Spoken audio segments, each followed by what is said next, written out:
คนเนาะถือว่าตอนนี้พวกเขากามาฮอดสวรรค์เขตเป็นเทียบพอยกันแล้วสวรรค์บรรยากาศเป็นกาอยู่ในประมาณ14 โมง 00 นาที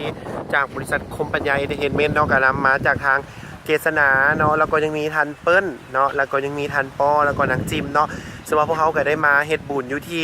วัดพระธาตุอิงหางนั่นเองเนาะแขวงสวรรค์เขตเมืองไกรสอนพรหมวิหารเอาถามความรู้สึกกันก่อนในตอนนี้มีความรู้สึกเท่าไหร่รู้สึกว่าอกอิ่มใจและก็อิ่มบุญหลายได้มาไหวพระธาตุทางนั้นมันนี่แบบกระโคนจนทุกคนที่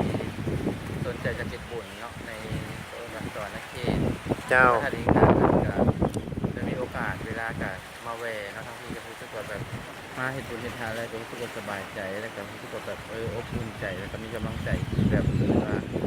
ดีขึ้นเจ้าเข้าใจแล้วมีความรู้สึกเท่าไหร่มีความรู้สึกดีใจหลายที่ได้มาเนี่ยแล้วอิ่มบุญอิ่มใจอิ่มสินโดยขอบใจหลายๆเด้อเจ้าเรามาถามความรู้สึกของสจิมก่อนเป็นจังใดมีความรู้สึกเท่าไหร่เรามาเฮ็ดบุญในครั้งนี้รู้สึกว่าอิ่มบุญหลายเนาะมื้อนี้เนาะที่ได้มีโอกาสมาเฮ็ดบุญอยู่พระธาตุอิงหางเนาะก็รู้สึกดีใจหลายอิ่มบุญขอบใจจ้าขอบใจมีความรู้สึกเท่าไหร่เนาะในการมาเฮ็ดบุญในครั้งนี้รู้สึกอิ่มบุญอิ่มใจเพื่อได้เห็นบุญในมื้อนี้เต้าโตแล้วมั้ยเชิญชวนผู้ใดเข้ามาได้ก็ว้าว